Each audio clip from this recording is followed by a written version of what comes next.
सुप्रभात प्रिय विद्यार्थियों। आज हम हमारी पाठ्य पुस्तक में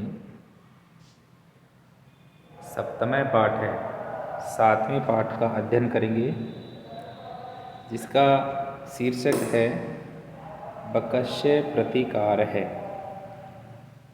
बकस्य षष्ठी विभक्ति का एक वचन है, जिसका अर्थ होता है बगुले का। प्रतिकारः का अर्थ होता है बदला, रिवेंज, यानी बगुले का बदला। देखो बच्चों, इस पाठ में क्या होता है, जैसा कि आप चित्र में देख रहे हैं। यहाँ पर देखो, एक गीदड़ है और एक कौन है, बगुला है। इन दोनों में क्या रहती है, आपस में फ्रेंडशिप रहती है, मित्रता रहती है। एक दिन ये गीदड़ क्या करता है, बगुले को कहता है कि भाई तुम आओ और मेरे घर पर मेरे साथ क्या करो, तुम भोजन करो। बगुला खुश हो जाता है। अगले दिन उसके घर पे जाता है, लेकिन जब वो घर पे जाता है तो गीदड़ चालाक होता है और वह उसके साथ चालाकी करके क्या करता है, थाली में खीर डालता है। ये देखो यहाँ पर थाली में क्या करता है, खीर डालता है।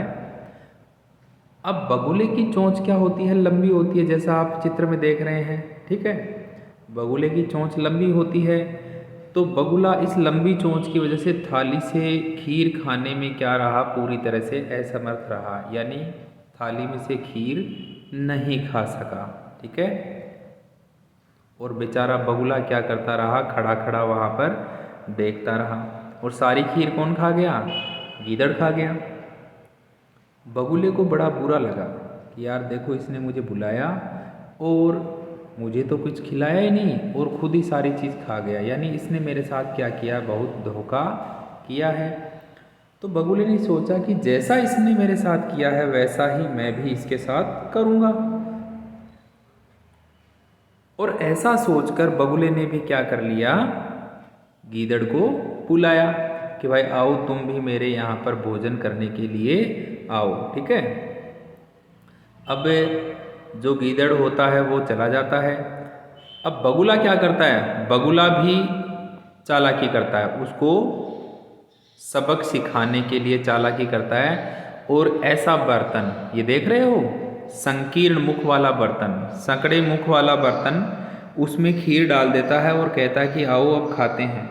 अब गीदड़ का मुंह इसमें घुस नहीं सकता। बगुले की तो चोंच पतली थी और लंबी थी, तो बगुले ने तो आराम से क्या कर ली, खीर खा ली, और गीदड़ बेचारा बैठा बैठा देखता रहा। तो इस तरह से बगुले ने क्या लिया, अपना बदला लिया। इस कहानी से हमें सीख क्या मिलती है, कहानी से सीख हमें ये मिलती है कि हमारे द्वारा जो भी बुरा कार्य किया जाता है, उसका जो परिणाम होता है वो हमेशा क्या होता है, दुखी करने वाला होता है, गलत ही होता है। इसलिए अगर हम सुख चाहते हैं तो हमारे द्वारा हमेशा क्या करना चाहिए, अच्छा व्यवहार ही करना चाहिए। ठीक है, तो ये कहानी है। अब शुरू करते हैं हम इसको। देखिए,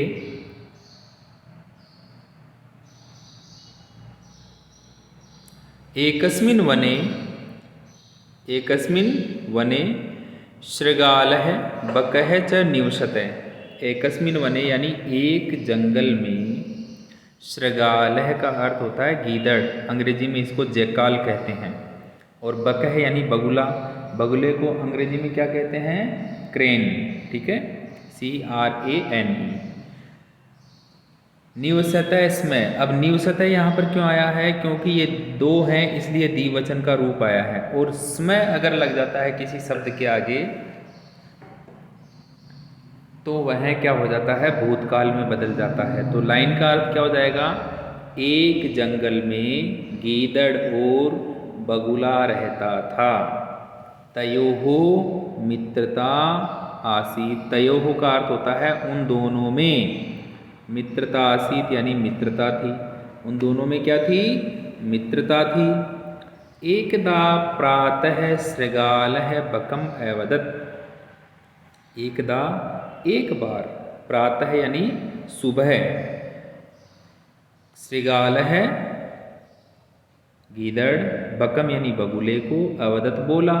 एक बार सुबह गीदड़ बगुले को बोला, मित्र स्वह। अब ये जो स्वह है इसका अर्थ होता है कल। कौन सा कल? आने वाला कल। कल दो तरह के होते हैं, एक तो होता है कौन सा? बीता हुआ कल, और एक होता है आने वाला कल। तो इस स्वह का अर्थ क्या होगा? आने वाला कल।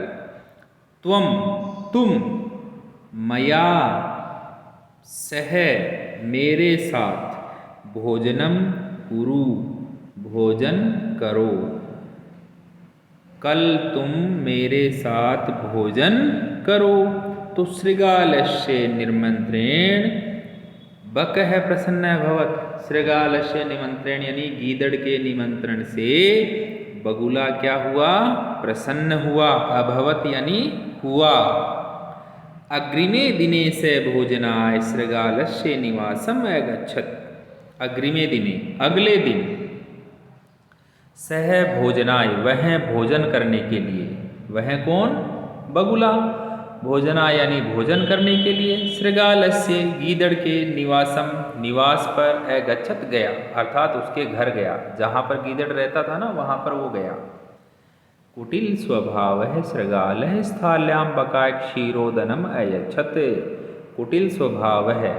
कुटिल, कुटिल का मतलब जिसके मन में बहुत सारा कपट भरा हो, जो हमेशा धोखा देने के बारे में सोचता हो, उसको कुटिल स्वभाव वाला बोलेंगे। तो कुटिल स्वभाव का जो गीदड़ है वो स्थाल्याम यानी थाली में बकाय बगुले के लिए क्षीरोदनम। अब देखो इसको दो टुकड़ों में करो, एक तो होता है क्षीर और एक होता है ओदनम। ठीक है, क्षीर का मतलब होता है दूध और ओदनम का मतलब क्या होता है? चावल। तो दूध और चावल मिला करके क्या बनाया जाता है बताओ देखिए? हाँ गुड, दूध और चावल मिला करके क्या बनाई जाती है? खीर बनाई जाती है। ठीक है, तो उन्होंने क्या किया? खीर दी। किसको? बगुले को। किसमें? थाली में। अब बगुले की चोंच लंबी होती है तो बेचारा खा नहीं पाया। तो देखो आगे क्या होता है? बकम अवदत, और बगुले को बोला, मित्र मित्र अस्मिन पात्रे, इस बर्तन में, पात्रे यानी बर्तन में, आवाम हम दोनों, अधुना अब, सहएव, सहएव का अर्थ होता है साथ ही। सहएव यानी साथ ही, खादाव यानी खाएंगे। अब हम दोनों क्या करेंगे? साथ ही खाएंगे। ठीक है, अब हम दोनों साथ ही खाएंगे। तो देखिए भोजन काले बकस्य चंचू स्थालितः। भोजन काले भोजन के समय, भोजन के समय, बकस्य चंचू बगुले की चोंच, बगुले की चोंच स्थालितः थाली से, भोजन ग्रहणे भोजन को ग्रहण करने में समर्था न भवत, समर्थ नहीं हुई। भोजन करते समय बगुले की चोंच थाली से भोजन ग्रहण करने में समर्थ नहीं हुई। अतः बकह केवलम, इसलिए बगुला केवल क्षीरोदनम, खीर को अपश्यत यानी देखता ही रहा।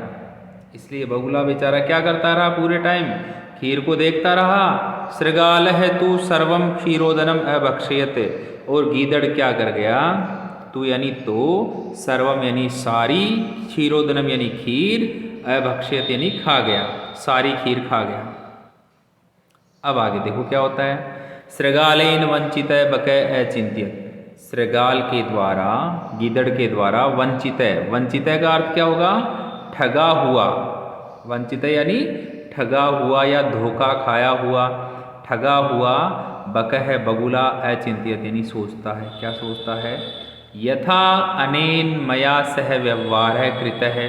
यथा यानी जिस प्रकार, अनेन से इसके साथ, इसके द्वारा, मया सह यानी मेरे साथ, व्यवहार है, व्यवहार कृत है किया गया, तथा अहम वैसा मैं, अपि यानी भी, तेन सह व्यवहरिष्यामि, तेन सह यानी उसके साथ, व्यवहरिष्यामि यानी व्यवहार करूँगा। अर्थात बगुले ने सोचा कि जिस प्रकार इसके द्वारा मेरे साथ व्यवहार किया गया है वैसा मैं भी उसके साथ करूँगा। एवं चिंतित्वा स शृगालम अवदत्। एवं यानी इस प्रकार, चिंतित्वा यानी सोचकर, स उसने, शृगालम अवदत् शृगाल को बोला। क्या बोला? मित्र त्वम अपि श्वः सायं मया सह भोजनम करिष्यसि। मित्र त्वम अपि यानी तुम भी, श्वः यानी शाम को, मया सह यानी मेरे साथ, भोजनम भोजन, करिष्यसि करोगे। तुम मेरे साथ शाम को भोजन करोगे। तो बकस्य निमंत्रण शृगाल प्रसन्न अभवत्।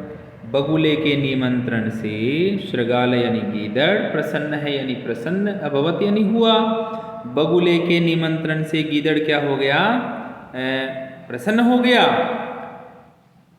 यदा शृगालः सायं बकस्य निवासम भोजनाय अगच्छत्। यदा यानी जब, शृगालः गीदड़, सायं यानी शाम के समय, बकस्य निवासम बगुले के निवास पर, भोजनाय भोजन करने के लिए, अगच्छत् यानी गया। तदा बकः तब बगुला, संकीर्ण मुखे यानी संकड़े मुख वाले, कलशे कलश में, क्षीरोदनम खीर अयच्छत् यानी दी। बगुले ने क्या किया? उसको संकीर्ण मुख वाले कलश में उसको खीर खाने के लिए दी। शृगालम च अवदत् और गीदड़ को बोला, मित्र आवाम अस्मिन् पात्रे सहवे भोजनम कूर्मः। मित्र हम दोनों, अस्मिन् पात्रे इस बर्तन में, सहएव साथ ही, भोजनम कुर्वः भोजन करेंगे। अब हम दोनों इस पात्र में साथ ही भोजन करेंगे। बकः कलशात चंचवा क्षीरोदनम अखादत्। बकः बगुला, कलशात कलश से, चंचवा चोंच से, क्षीरोदनम खीर, अखादत् यानी खा रहा था या खाई उसने। बगुले ने कलश से, चोंच से क्या कर ली? खीर खा ली। उसकी चोंच पतली थी और लंबी थी, तो पतली चोंच को इसमें डुबो डुबो करके खा लिया, जैसा कि इस चित्र में दिखाई दे रहा है।